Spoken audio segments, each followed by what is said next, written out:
आप आईपा मंच के सभी साथियों का मैं हृदय से धन्यवाद ज्ञापित करता हूं। जब से ये 5 साल जीएसटी जब से लागू की गई तब से ही व्यापार मंद गति के रूप में जाने लगा।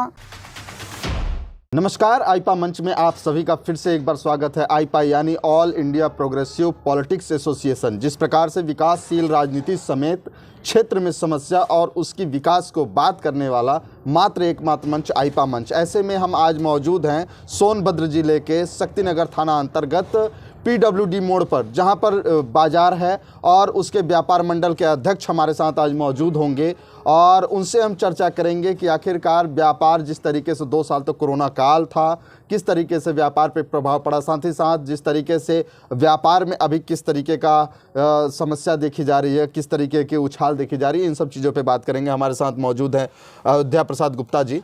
अयोध्या जी, ये सबसे पहले तो आपको आईपा मंच द्वारा मंच दिया जा रहा है, कैसा लग रहा है? आप आईपा मंच के सभी साथियों का मैं हृदय से धन्यवाद ज्ञापित करता हूं और साथ ही साथ आपको ये बताना चाहता हूं कि व्यापार की जो गति थी आज से ठीक 5 सालों 6 सालों पहले जो माना था वो प्रगति पर थी। जब से ये 5 साल जीएसटी जब से लागू की गई तब से ही व्यापार मंद गति के रूप में जाने लगा और इधर कोरोना काल के बीच काफ़ी व्यापार प्रभावित हुआ। छोटे छोटे दुकानदार, रोज़मर्रा के दुकानदार तो पूरी तरह से प्रभावित हो चुके हैं कि वो क्या करें, किस स्थिति पे ऐसे में तो ये भी कहा जा सकता है कि पहले टैक्स की चोरी हुआ करती थी। टैक्स की चोरी कोई दुकानदार आज के रेट में बिक्री ही नहीं है दुकानों की। दुकानों पे ग्राहक ही नहीं आ पा रहे हैं। दुकानों पे एक्चुअली बात है, ग्राहक जा ही नहीं पा रहे। हमें सामान चाहिए, सामान सारे दुकानदारों के यहाँ, ऐसा कोई दुकानदार नहीं जिसके पास सामान नहीं है। सामान रखे रखे एक्सपायर्ड हो जा रहे हैं लेकिन बिक्री नहीं है, ग्राहक नहीं आ रहे हैं। बाजार में गिरावट एकदम देखी जा रही है दिन प्रतिदिन। शाम को इस बाजार पे देखिए 6 बजे बाद लगता है कि भूतों का डेरा है, केवल दुकानदार दिखाई देते हैं यहाँ। ये जो सबसे पहले मेरा सवाल है कि जिस तरीके से कोरोना काल था, कोरोना काल के दौरान जो आप व्यापार मंडल अध्यक्ष हैं, तो आपके तरफ से किस तरीके से जो दुकानदार आपके क्षेत्र में हैं, किस तरीके से उनको क्या कुछ समस्याएं थी, किस तरीके से वो अपनी दुकानदारी कर रहे थे, कि क्या कुछ माहौल था? सबसे पहले वो बताएं। सबसे पहले कोरोना काल से पहले आपको बताना चाहते हैं कुछ अच्छा जीएसटी लागू हुई। जीएसटी लागू होने के बाद धीरे धीरे लाइन पे पटरी आने लगी। उसके बाद कोरोना चालू हो गया, आपको ही पता है। उसके बाद से व्यापार तो पूरी तरह से ऐसा चौपट हो जो आज तक बाजार उठा ही नहीं। अब बाजार जो उठने वाला है तो कोरोना की चपेट फिर लोग आ रहे हैं, फिर लोग दूरी, लोग रोजमर्रा, किसी को नौकरी नहीं मिल रही, किसी को रोजगार नहीं मिल रहा है, तो ग्राहक कैसे आए दुकानों पे? सबसे बड़ी समस्या रोजी रोटी की हो गई है कि जिसको ठेकेदार निकाल दे रहा फिर रख नहीं रहा है, कहीं कंपनी निकाल रही है तो रख नहीं रही है। बचे एम्प्लाई 100 में से 15 एम्प्लाई हैं, 15 एम्प्लाइयों के भरोसे पे 200 बाजार कैसे शिफ्ट है? 200% बाजार है। शक्तिनगर, राजीव गांधी मार्केट, चिल्का बाजार, खड़िया बाजार। शाम की स्थिति तो ये हो जाती है कि हाँ, देखने में लगता है करीब बाप रे, तो भयावह स्थिति पैदा हो गई व्यापारियों की। तो ये जिस तरीके से जो कोविड का दौर था, किस तरीके से आप लोगों द्वारा काम किया गया था, क्या कुछ किया गया था? कोविड दौर पे हम लोगों ने सारे व्यापारियों के सहयोग मानते हुए काफ़ी अच्छा काम किया, लेकिन वो फर्स्ट दौरान था इसलिए लोगों ने सहयोग भी किया। सारे व्यापारी एक दूसरे का सहयोग किए, कुछ और अगल बगल अड़ोसियों पड़ोसियों का सहयोग किया। लेकिन सेकंड राउटिंग कोरोना में बड़ा सहयोग जो है, सहयोग की सीमा डिस्टर्ब हो गई कि हम किसका भला करें। जब मेरा ही भला नहीं हो पा रहा, हमारी दुकानदारी नहीं हो पा, हम कैसे भला करें, कहाँ से करें? सारा डिपेंडेंट जो है व्यापारी अपनी दुकानदारी पे होता है, तभी वो किसी का भला कर पाता है। जिस तरीके से आप बता रहे हैं कि जब से जीएसटी आई तब से जो है कि जो दौर आया कोरोना काल का, उसके बाद से काफ़ी ज़्यादा दिक्कतें दुकानदारों को हुई। तो इसका उपाय क्या कुछ हो सकता है? क्या लगता है किस तरीके से इसका उपाय किया जाए? उपाय क्या? भारत में जैसे बढ़ती बेरोजगारी और बढ़ती महंगाई और बेरोजगारी, आज देख रहे हैं तेल आसमान छू रहा है। सरसों का तेल कभी एक ज़माने में 100 रुपये था, आज 190 रुपये है। चीनी के रेट देख लीजिए, गुड़ के रेट देखिए, दाल के रेट देख लीजिए, चावल के रेट देख लीजिए। तो आम आदमी कैसे गुजर बसर करे? क्यों सरकारें तो दावा कर रही हैं कि जो है कि काफ़ी लोगों को रोज़गार दिया गया। कहाँ रोज़गार दिया है? रोज़गार दिखाएं। जीडीपी बराबर भारत की गिर रही है। क्या जीडीपी पहले थी और आज क्या है? आपको ही पता है, जो लोग बोल रहे हैं उनको ही पता है कि हमारे भारत की आर्थिक स्थिति क्या है। आप सपा से बिलोंग करते हैं, जिस तरीके से 2022 का जो चुनाव नज़दीक है, यहाँ पे क्या लगता है कि जो दुद्दी विधानसभा जो क्षेत्र है, यहाँ पे मूल समस्याएं क्या हैं? यहाँ मूल समस्या विस्थापन की, बेरोजगारी की और महंगाई की है। यही सरकार को तीनों रास्ते इस विधानसभा में सपा को जीत दिलाएंगे। तो क्या सबसे बड़ा विस्थापन है। आपके पास जो आपके प्रत्याशी होंगे तो उनके पास ये मुद्दे हैं? हाँ, उनके पास ये मुद्दे हैं। इसके पहले भी आपकी सरकार थी, हाँ, जिसके अगर प्रदूषण की बात कह ली जाए, चाहे विस्थापन की बात कह ली जाए, चाहे बेरोजगारी की बात कह ली जाए, सभी चीज़ों पर तो थे, लेकिन कुछ भी तो नहीं हुआ। उन्होंने सभी चीज़ों पे काम किया। हमारे पूर्व में विधायक विजय सिंह बोल रहे हैं, हाँ। जिन्होंने अम्बेडकर नगर को बसाया अपने ही कार्यकाल में। मस्ट्रॉल पे उन्होंने नौकरी दिलवाई, बरकचार की जमीनों पे नौकरी मिली। आज तक किसी को मस्ट्रॉल पर नौकरी मिली? 35 आदमियों को उन्होंने नौकरी पे लगवाया। अभी भी तो ऐसा पूरी तरीके से नहीं बाधित किया गया है कि अभी तो कि जो रेलवे साइडिंग की बात कर ली जाए तो रेलवे साइडिंग के माध्यम से जो अभी काम चल रहा है कई जगहों पे, जिस तरीके से वहाँ पे आप ककरी में बात कर ली जाए तो ककरी का रेलवे साइडिंग काम स्टार्ट हो गया है। तो क्या लग रहा है कि अभी कितना % अभी लोगों को प्रदूषण से समस्या है? लगभग प्रदूषण से आपको 80% जनता यहाँ मर रही है। सामने तो सबसे पहले व्यापारी मरते हैं, क्योंकि सड़क पे उनका सारा कारोबार, व्यापार, बाजार, रहवास तीनों है। तो सबसे पहले तो व्यापारी मर रहे हैं। उसके बाद जो जनता आ रही है, प्रतिदिन दुर्घटनाएं घट रही हैं।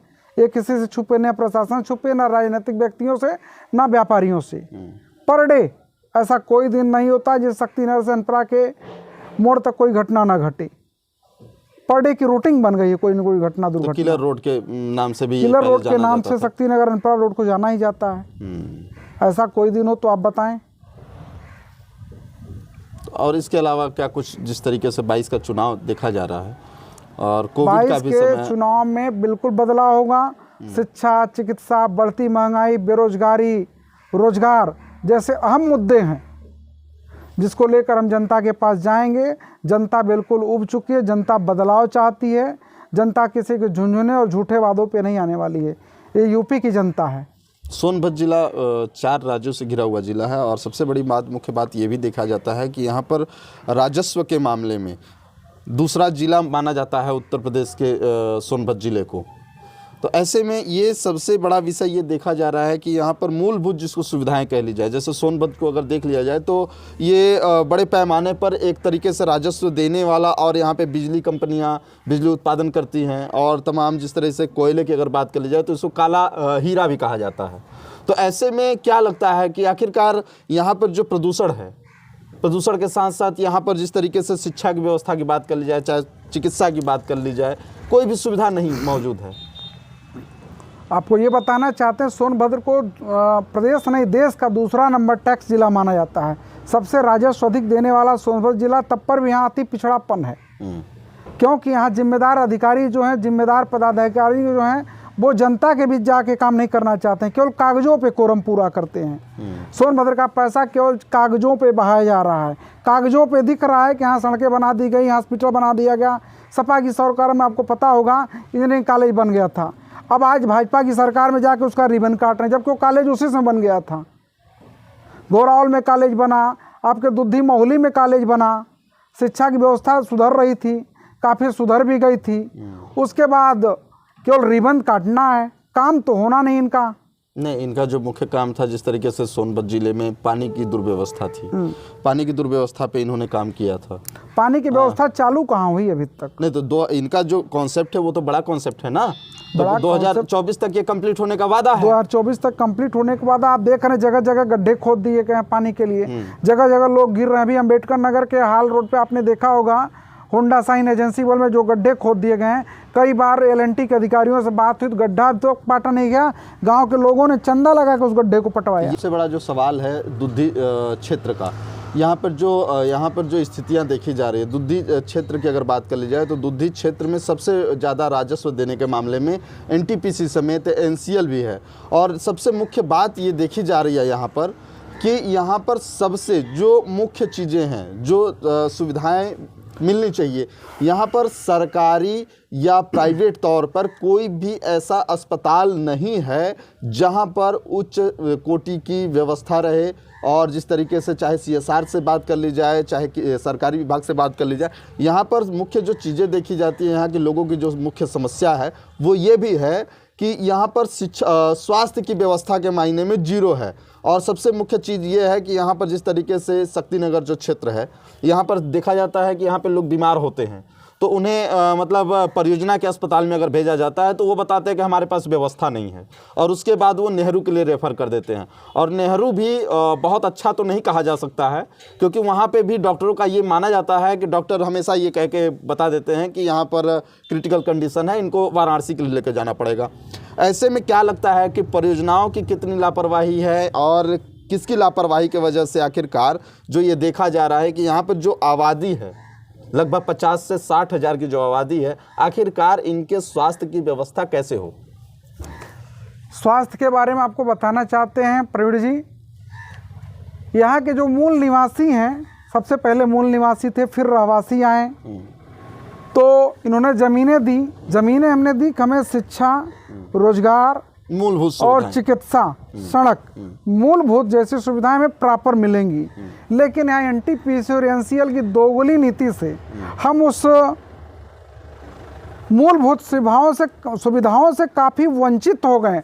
हमें तो लगता है कि हमने इनको योगदान ही नहीं किया है। ऐसा बिहेवियर है कि इनके ऑफिस में जाइए चिकित्सा के नाम पर, शिक्षा के नाम पर, तो ये बोलते हैं हम आपको जानते नहीं हैं, कौन है आप। जो रहवासी बेचारे आए हैं, फैक्ट्री के नाम पे आए, काम किए, फैक्ट्री बनाए, वो एक्सीडेंट हो जाते हैं तो कोई व्यवस्था नहीं। इनका व्यवस्था के नाम पे तो जीरो हैं, चिकित्सा के नाम पर। तो उसके लिए क्या किया जा सकता है, किस तरह से काम उसके लिए सरकार बनने पर इनको बाकायदे टाइट किया जाएगा, किस तरह की व्यवस्थाएं होती हैं।